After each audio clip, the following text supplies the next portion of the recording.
नमस्कार, मैं हूं आपके साथ कविता थपलियाल और आप देख रहे हैं कंज्यूमर इज किंग। आज की तारीख में हर कोई दुबला पतला और फिट दिखना चाहता है, लेकिन मुसीबत यहां पर यह है कि मोटापा अब पर्सनल प्रॉब्लम नहीं बल्कि नेशनल इशू बन चुका है।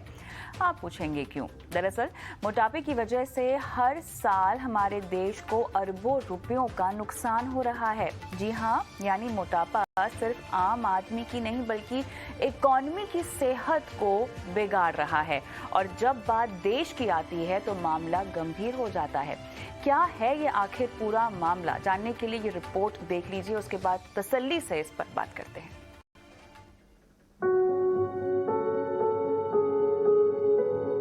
मोटापे की समस्या से लगभग हर शख्स परेशान है। प्लेग की तरह फैल रहा मोटापा अब आम आदमी के साथ साथ इकोनॉमी की सेहत भी खराब करने लगा है। बीएमजे ग्लोबल हेल्थ की एक रिपोर्ट के मुताबिक तकरीबन 17% आबादी ओवरवेट और मोटापे की शिकार है। आलम यह है कि मोटापे के चलते हर साल देश को लगभग $35 बिलियन यानी 2.8 लाख करोड़ रुपए का नुकसान हो रहा है। ये नुकसान देश की कुल जीडीपी के 1% से ज्यादा है। यानी 5 ट्रिलियन इकोनॉमी का सपना देखने वाले भारत को ओवरवेट और मोटापे की चुनौती का सामना भी करना हो रहा है। 2019 में देश की इकोनॉमी को मोटापे के चलते करीब $29 बिलियन का नुकसान हो रहा था, जो अब बढ़कर $35 बिलियन हो चुका है। रिपोर्ट का दावा है कि अगर इस मोटापे और ओवरवेट को रोका नहीं गया तो ये नुकसान 2060 में 68 लाख करोड़ रुपए तक पहुंच जाएगा। भारत में मोटापे की वजह से होने वाले खर्च चीन और अमेरिका के बाद तीसरे नंबर पर आता है। चीन की इकोनॉमी को फिलहाल मोटापे के चलते $10 ट्रिलियन और अमेरिका को $2.5 ट्रिलियन का नुकसान हो रहा है। रिपोर्ट में बताया गया है कि दुनिया भर में ज्यादा वजन और मोटापे के चलते होने वाले खर्च में लगभग 99.8% हिस्सा मेडिकल कॉस्ट का है। रिपोर्ट में मोटापे की वजह से होने वाली बीमारियों और उन पर होने वाले खर्च के साथ साथ उन फैसिलिटीज को हासिल करने में लगे संसाधन और बीमारी की वजह से होने वाली छुट्टियों और प्रोडक्टिविटी के नुकसान को शामिल किया गया है। ईटी नाउ स्वदेश। तो मोटापा लोगों की सेहत ही नहीं, अर्थव्यवस्था की सेहत पर भी भारी पड़ रहा है। और आज हमारी चर्चा इसी मुद्दे पर है और हम बात करेंगे कि मोटापे की समस्या को बढ़ाने से कैसे रोका जाए, इसको बढ़ने से कैसे रोका जाए। तो मोटापे के चलते इकोनॉमी को किस तरह का नुकसान हो रहा है, ये सवाल हम पूछ रहे हैं। साथ ही पूछ रहे हैं लोगों की सेहत का अर्थव्यवस्था की सेहत से क्या रिश्ता है और क्या लोगों की लाइफस्टाइल बदलने की जरूरत अब आ गई है। इन सभी सवालों के जवाब लेंगे हमारे पैनलिस्टों के साथ। हमारे साथ एक बहुत ही मजबूत पैनल भी जुड़ गया है। Doctor Pallavi Sodhi Patankar, founder, member and past president, all India association for advancing research in obesity. Doctor Pradeep Shah, general physician, Fortis hospital. Divya Gandhi, dietitian. Amit Chhabra, head health insurance policy बाजार.com। आप सभी का स्वागत है हमारी इस बेहद खास पेशकश में। डॉक्टर पल्लवी मेरे साथ फिलहाल जुड़ी नहीं है क्योंकि मैं इस चर्चा की शुरुआत उन्हीं के व्यू के साथ करना चाहती थी, लेकिन बहरहाल अमित आपसे शुरुआत करते हैं क्योंकि मैं चाहती थी कि इकोनॉमिक एंगल जो है थोड़ा सा उसकी चर्चा की जाए। सबसे पहले जीडीपी का लगभग 1% जो है यहाँ पर ओबेसिटी की वजह से, मोटापे की वजह से कहा जा रहा है कि असर करता है। अर्थव्यवस्था के लिहाज से देखा जाए तो ये काफी चौंकाने वाली बात है। किस लिहाज से हम इसको समझें कि 1% जीडीपी का हिस्सा मोटापा या ओवरवेट कंजम्पशन को लेकर है? नॉट कंजम्पशन शायद सही शब्द भी नहीं होगा, लेकिन ये एक वजह है। कैसे इसको देखा जाए, इकोनॉमिक भाषा में हम इसको कैसे समझें? अमित। बिल्कुल, देखिए ओबेसिटी का डायरेक्ट इम्पैक्ट अगर आप देखना चाहेंगे तो एक बहुत आसान तरीका है उसको देखने का। वो ये है कि आप समझिए कि कितने हेल्थ इंश्योरेंस के क्लेम होते हैं जो ओबेसिटी की वजह से होते हैं। मतलब लोग हॉस्पिटलाइज हुए, उनका बीमारी पे खर्चा हुआ, ट्रीटमेंट का खर्चा हुआ। ये सब एक अच्छा मापदंड है चेक करने के लिए कि ओबेसिटी की वजह से कितना खर्चा हो रहा है। अब देखिए, अगर आप हेल्थ इंश्योरेंस के क्लेम्स देखते हैं, एक बड़ी कैटेगरी होती है एक्सीडेंटल क्लेम्स, जो कि हम एक बारी के लिए हटा सकते हैं बिकॉज़ वो रेलेवेंट नहीं है, कोई मोटापा है या नहीं है उससे। लेकिन इसके अलावा इन्फेक्शियस डिजीजेज है, हार्ट प्रॉब्लम्स है, डायबिटीज है, किडनी है, किसी को हार्ट अटैक आता है, किसी को ब्रेन की प्रॉब्लम होती है, यहाँ तक कि मेडिकली प्रूवन है कि बहुत सारे कैंसर्स भी ऐसे हैं जो ओबेसिटी की वजह से होते हैं या उनकी इंटेंसिटी ज़्यादा होती है। तो ये एक तरीका है जिससे आप देख सकते हैं कि ओबेसिटी का कितना इम्पैक्ट है। अब जैसे मैं एक एग्जांपल के तौर पे समझाना चाहूँगा यहाँ पे सारे व्यूअर्स को। कोविड के टाइम पे हमने देखा कि कोविड अब एक ऐसी चीज़ है जो कि आप जनरली ओबेसिटी से लिंक नहीं करते। बिकॉज़ आपको लगता है कि कोविड तो किसी को भी हो सकता है, चाहे वो कितने भी फिट हैं या ओबीस हैं, कोविड हो सकता है। लेकिन एक जो इसमें इम्पोर्टेंट चीज़ है समझना वो ये है कि जो ओबीस है उनकी इम्यूनिटी कम होती है, उनकी इम्यूनिटी पे फ़र्क पड़ता है। तो जो इंटेंसिटी ऑफ एनी डिज़ीज़ है वो ज़्यादा हो जाती है फॉर समबडी जो ओबीस है, बिकॉज़ उनकी बॉडी में स्ट्रेंथ कम हो जाती है और इवेंचुअली उनको कोविड जैसी बीमारी का भी इम्पैक्ट ज़्यादा होता है। तो सोचने में ऐसा लग सकता है कि मैं ओबीस हूँ तो एज़ सच मोटापे की वजह से कोई हॉस्पिटल नहीं जाता। मोटापा डायरेक्टली का कोई बीमारी नहीं है कि आप हॉस्पिटल जाएँ, लेकिन मोटापे की वजह से heart, liver, kidney, brain, cancer या इवन इन्फेक्शियस डिजीज़ जैसे डेंगू या फिर कोविड है, ये सब की इंटेंसिटी बढ़ जाती है और खर्चा होने का चांस और ज़्यादा बढ़ जाता है। तो अगर अगेन ये मुश्किल है एग्ज़ैक्टली एट्रिब्यूट करना कि कितने क्लेम ओबेसिटी की वजह से होते हैं, लेकिन जो एक्सपर्ट्स जिनसे हम बात करते हैं समझते हैं, मानना है कि 25 से 30% of all health insurance claims कहीं ना कहीं ओबेसिटी से लिंक्ड जरूर होते हैं। क्योंकि अगर वो पेशेंट ओबीस नहीं होते तो या तो उनको वो चीज होती ही नहीं या फिर इंटेंसिटी कम होती है और उन्हें हॉस्पिटलाइजेशन की जरूरत ना पड़ती। तो ये बहुत बड़ा नंबर है और मेरे हिसाब से तो इंडिया में आई थिंक आज एक काफी बड़ी प्रॉब्लम है और कह इसकी रहे हैं। वजह से हाँ, सब पे इम्पैक्ट आ रहा है काफी। तो नहीं, आपने जो हाईलाइट किए हैं पॉइंट बिल्कुल सही है, लेकिन मुझे लगता है उससे भी ज़्यादा ना कई लोगों को पता ही नहीं है कि उनका मोटापा एक्चुअली एक चिंता का विषय है। ओबेसिटी को लेकर क्या क्या हेल्थ प्रॉब्लम्स हो सकती हैं और क्या वाकई वो ओबीस हैं, क्या उनको वाकई ट्रीटमेंट की ज़रूरत है। बहुत सारे लोग इस बात को ध्यान में रखते नहीं है, इससे परिचित नहीं है, उसकी समस्याओं से परिचित नहीं है। डॉक्टर प्रदीप को मैं अब चर्चा में शामिल करना चाहूँगी, क्योंकि मैं चाहती हूँ कि सबसे पहले हम लोगों को ये समझाएं कि ओबेसिटी का मापदंड क्या होता है, कैसे कोई समझे कि वो इस ओबेसिटी के ब्रैकेट में आता है या नहीं आता है। क्योंकि इस मोटापे में भी बहुत फर्क होता है। एक तरह का मोटापा होता है जिसको शायद आप हेल्दी भी कह सकते हैं, लेकिन उसमें किसी इलाज की जरूरत नहीं पड़ती है, डॉक्टर प्रदीप, अगर मैं सही हूं तो। लेकिन ओबेसिटी मेरे ख्याल से एक हेल्थ इशू है जिसके ऊपर आपको सीधे तौर से ध्यान देना चाहिए, और अगर आपने ध्यान नहीं दिया तो आने वाले वक्त में बड़ी से बड़ी बीमारी की ये बहुत बड़ी वजह हो सकता है। या आपने बिल्कुल सही कहा। ओबेसिटी ये तो बहुत बड़ा प्रॉब्लम है। अगर हम लोग देखेंगे तो बचपन से हम लोग स्टार्ट करेंगे तो जो बच्चा रहता है छोटा, अगर वो जरा मोटा हुआ तो सब लोग बोलते हैं कि बच्चा बहुत हेल्दी है। मतलब जितना मोटा रहेगा बच्चा तो सब लोग बोलते हैं ये बहुत हेल्दी है। तो वो भी मतलब एक वजह ऐसी है कि बेबुनियाद है। अपना वेट जो है वो अपने हाइट के हिसाब से होना चाहिए और उसके लिए बॉडी वेट और हाइट के जो चार्ट्स है वो सब अभी नेट पे अवेलेबल है। तो हम लोग क्या करते हैं, हम लोग कैलकुलेट करते हैं बॉडी मास इंडेक्स, जिसको हम लोग बीएमआई बोलते हैं। मतलब जो जो प्रपोर्शन रहता है हाइट के हिसाब से अपना वेट होना चाहिए। तो बीएमआई का 25 ये नॉर्मल बीएमआई है। मतलब 20 to 25 ये नॉर्मल बीएमआई है।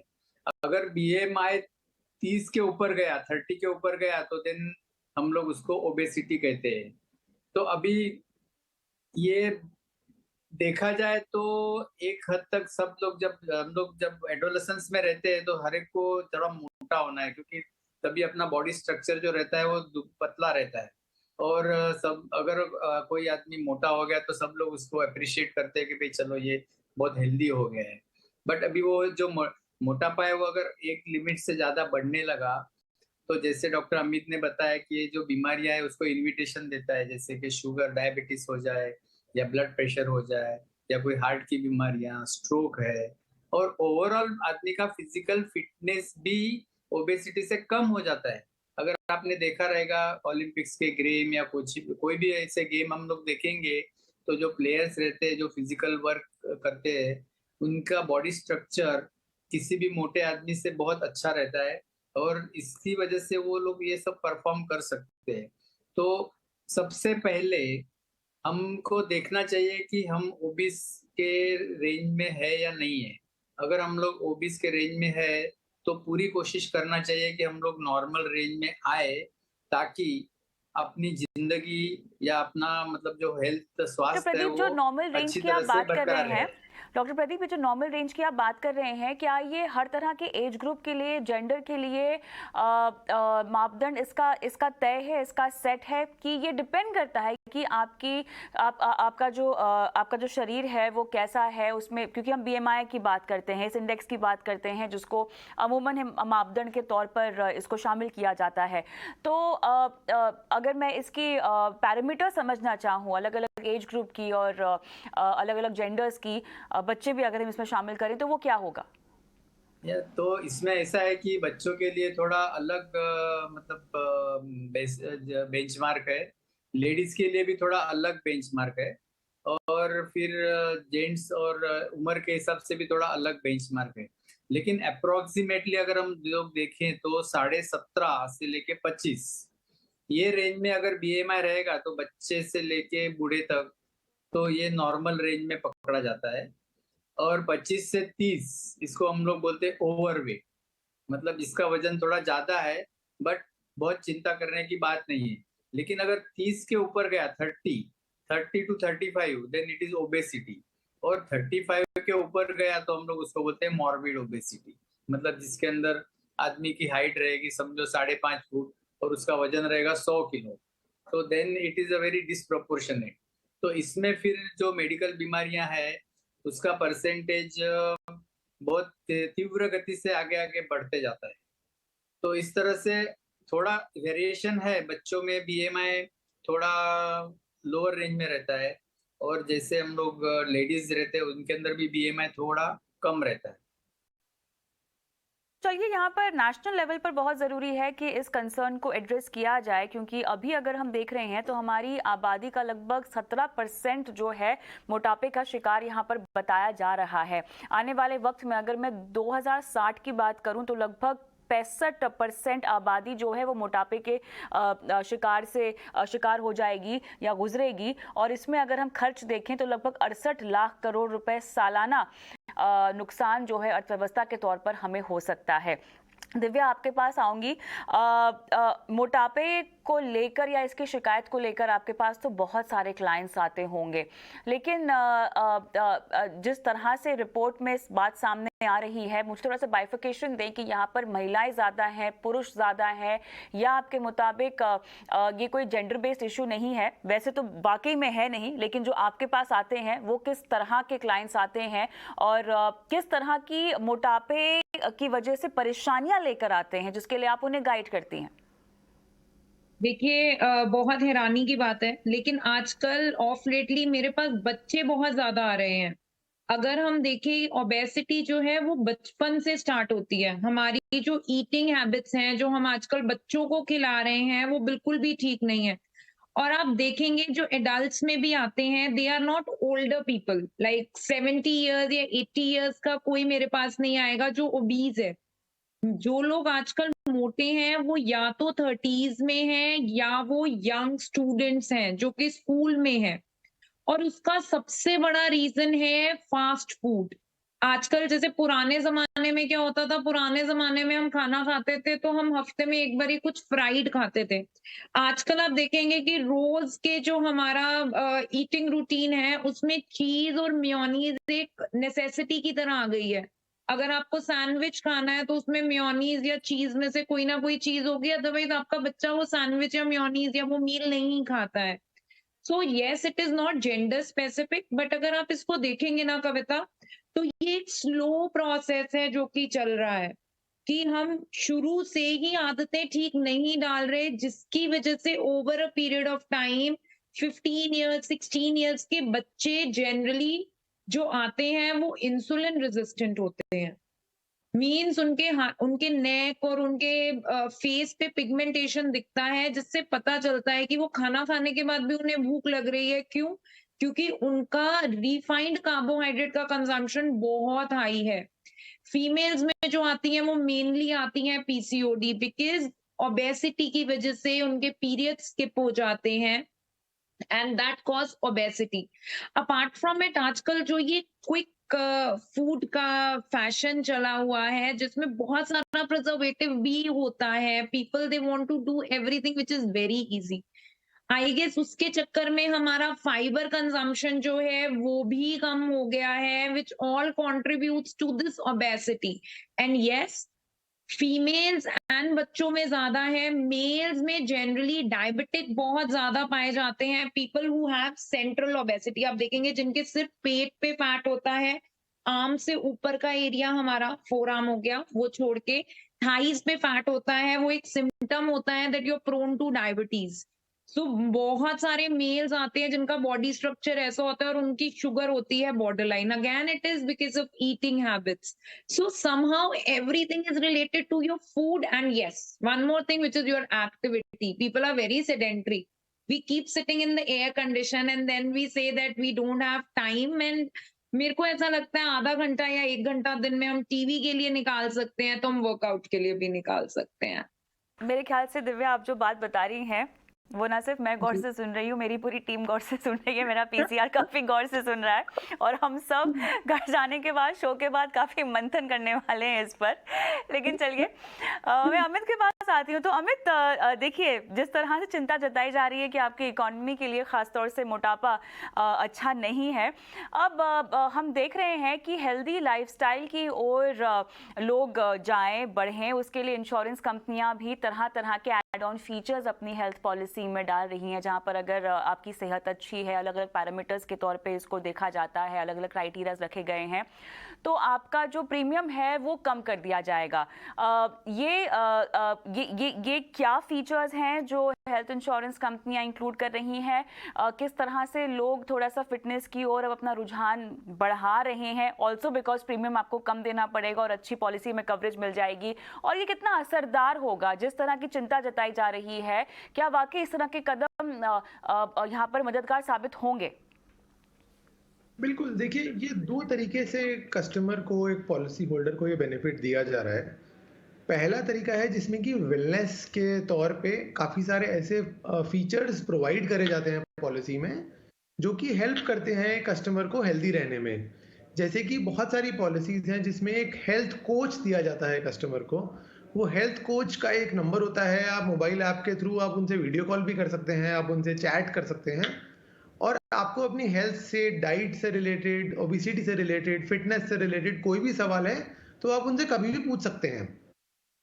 सिमिलरली बहुत सारा कंटेंट भी दिया जाता है, जैसे कि अब कोविड के टाइम पे बहुत लोग ने एनीवेज डिजिटल हेल्थ की तरफ फोकस करना शुरू किया था, तो बहुत सारी कंपनीज कंटेंट देती हैं, जैसे कि ऑनलाइन योगा क्लासेस कराती हैं, ऑनलाइन जुम्बा क्लासेस होती हैं, फिटनेस क्लासेस होती हैं। तो आपके पास वो कंटेंट होता है जिसको आप फॉलो कर सकते हैं और आप घर पे बैठ के भी फिट रह सकते हैं। तो एक तो ये तरीका हो गया जिसमें कि कुछ वेलनेस की चीजें आपको देते हैं, जैसे कुछ कंपनीज अब जिम की मेंबरशिप भी देती हैं आपको, तो कुछ ऐसी चीजें जिससे कि आप फिट रह सकें। एक ये पार्ट हो गया। दूसरा जो एक फाइनेंशियल बेनिफिट होता है जो कि अब काफी सारे प्लान्स में आने लग गया है, वो ये कहता है कि अगर आप एक हेल्दी लाइफस्टाइल मेंटेन करते हैं तो आपको आपके अगले साल के हेल्थ इंश्योरेंस के प्रीमियम में डिस्काउंट मिलेगा, और ये डिस्काउंट काफी मीनिंगफुल डिस्काउंट होता है। कुछ प्लान ऐसे हैं जिसमें 100% तक डिस्काउंट मिलता है। अब अगला सवाल ये आता है कि कैसे मेजर करते हैं कि आप एक हेल्दी लाइफस्टाइल रख रहे हैं। उसका बहुत ही आसान तरीका है। आजकल हम सबके पास स्मार्टफोन होता है। स्मार्टफोन हमारे नंबर ऑफ स्टेप्स मेजर करता है कि आपने एक दिन में कितने स्टेप्स लिए हैं। तो अगर आपके पास जैसे अगर आपने पॉलिसी बाजार से पॉलिसी ली तो हमारी मोबाइल एप्लीकेशन या इंश्योरेंस कंपनी की मोबाइल एप्लीकेशन आपके पास अगर है तो वो ऑटोमेटिकली स्टेप्स काउंट करती है कि आपने एक दिन में कितने स्टेप्स लिए हैं। और इंश्योरेंस कंपनी ने एक ग्रिड बना रखा है और वो ये कहते हैं कि मान लीजिए आप एक साल में 100 दिन तक अगर आप 10,000 स्टेप्स चलते हैं तो आपको मान लीजिए 30% डिस्काउंट मिलता है।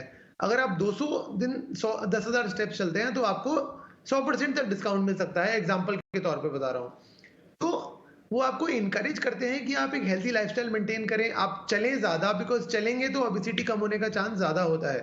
तो ये करके वो आपको एक फाइनेंशियल बेनिफिट भी देना चाह रहे हैं, बिकॉज इसमें दो फायदे हैं। पहला फायदा है इंश्योरेंस कंपनी के लिए, बिकॉज अगर आप हेल्दी रहेंगे तो आपका क्लेम आने का चांस कम होगा और इंश्योरेंस कंपनी का फायदा है। दूसरा, आई थिंक जो एक कॉमन एक मिशन है जिसकी तरफ हमारा पूरा देश जा रहा है, वो है कि एक हेल्दी फिट इंडिया मूवमेंट हो, तो उसकी तरफ भी ये काफी एक इम्पॉर्टेंट स्टेप है जो इंश्योरेंस इंडस्ट्री ले रही है। इनफैक्ट मैं बोलना चाहूंगा कि जो इंश्योरेंस रेगुलेटर है IRDAI, उन्होंने पिछले 2-3 साल में बहुत सारी ऐसी रेगुलेशंस पास करी हैं जिनका फोकस इसी चीज पे है कि फिटनेस बढ़े और लोगों की तरफ एक जागरूकता बढ़े कि वो फिट रहना चाहते हैं। तो बेनिफिट्स देके और फाइनेंशियल बेनिफिट्स देके भी दोनों तौर पे इंश्योरेंस कोशिश कर रही है कि लोग ओबीस ना हो, कम हो और वो ज्यादा से ज्यादा फिट रह सके। सही कहा आपने, यहाँ जागरूकता की कमी है और मेरे ख्याल से इसी को बढ़ावा देने के लिए डॉक्टर पल्लवी भी काफी काम कर रही हैं, हमारे साथ जुड़ गई हैं। स्वागत है आपका मैम। तो अब तक देखिए जो मोटापा देश को बीमार कर रहा है 1% जीडीपी का हिस्सा बन चुका है। 2060 तक यही 2.5% हो जाएगा अगर तुरंत प्रभाव से कदम नहीं उठाए गए। आप किस तरह से कोशिश कर रही हैं कि ओबेसिटी को लेके लोगों की मानसिकता में थोड़ी सी जागरूकता लाई जाए? क्या क्या कदम उठाए जा रहे हैं, किस किस तरह की योजनाएं बनाई जा रही हैं? डॉक्टर पल्लवी जी, आपकी आवाज आ रही है मैम, बताइए। हाँ, नहीं आजकल सिचुएशन इतनी बिगड़ चुकी है कि अगर आप देखा जाए तो उम्र को अगर कैटेगरी में डिवाइड किया जाता है तो जो यंग है, जो अपने स्कूल गोइंग चिल्ड्रन है, स्पेशली जो 9वीं 10वीं 11वीं 12वीं के जो स्टूडेंट्स हैं, उनको इतना पीयर प्रेशर है, पढ़ाई का इतना है कि वो बेचारे बैठे बैठे पढ़ते हैं और कोई एक्टिविटी होती नहीं है और खाने की तरफ जो भी मिले, जैसे मतलब वैरायटी मिलती है आजकल तो अपने इंडियन कुजीन के अलावा भी बाकी के जो दूसरे कंट्रीज के जो कुजीन है, जैसे चाइनीज बोलो, कॉन्टिनेंटल या अलग अलग किस्म के जो पदार्थ हमें मिलते हैं, just you call on the phone and the thing is at your doorstep. So इन चीजों से बहुत नुकसान हो रहा है आजकल अपनी जनता को, बच्चों को। और अगर हम थोड़ा उनसे आगे बढ़कर चले तो सिचुएशन ऐसी है कि food is so easily available कि people want to try new things, नवी नवी चीजें वो एक्सपेरिमेंट करना चाहते हैं। और ऐसे नहीं हम कह सकते कि ओनली एफ्लुएंट जो हाई सोशियो इकोनॉमिक ग्रुप के जो लोग हैं उनमें ही मोटापा है। यंग बच्चे जो थोड़े कम सोशल इसके हैं, इकोनॉमी के, वो भी ओबेसोजेनिक, मतलब जैसे अगर हम बोले जैसे बटाटा वड़ा है, समोसा है, ये सब चीजें बहुत कम दाम में मिलती हैं। तो all this is contributing to weight gain. अब इसमें कैसे हम करते हैं कि स्कूल में प्रोग्राम्स या एक लेक्चर जो पेरेंट टीचर्स एसोसिएशन होते हैं उनके थ्रू बच्चों को लेक्चर देते हैं, कैंप्स ऑर्गेनाइज करते हैं, जो हमारी कॉन्फ्रेंसेस होती हैं वहाँ एक जनरल मास के लिए, जो जनरल पब्लिक के लिए 1-2 घंटे का प्रोग्राम ऑर्गेनाइज करते हैं जिसमें बताते हैं कि मोटापे के कारण। जी, तो मैम मुझे आपसे ये समझना है, क्योंकि देखिए बड़े शहरों में तो अमूमन हम देखते हैं कि लोगों में जागरूकता होती है, अवेयरनेस होती है और वो थोड़ा सा फिट रहने की कोशिश भी करते हैं। लेकिन अगर मैं छोटे शहरों और कस्बों की बात करूं, छोटे मझौले शहरों की बात करूं हमारे देश की, तो क्या इस तरह के कैंप्स और इस तरह की जो वर्कशॉप्स आप ऑर्गेनाइज करती हैं, क्या उसमें बढ़ चढ़कर पार्टिसिपेशन होती है या लोगों को लगता है कि अरे ये तो एक बेकार का विषय है जिसको लेके कोई चर्चा हो रही है, चाय पे चर्चा हो रही है और लोग देखकर निकल जाते हैं? सीरियसनेस ऑफ द इशू छोटे और मझौले शहरों में, क्योंकि यहाँ पर मुझे ऐसा लगता है कि ओबेसिटी जिसकी हम बात कर रहे हैं उसकी समस्याएं ज्यादा हैं।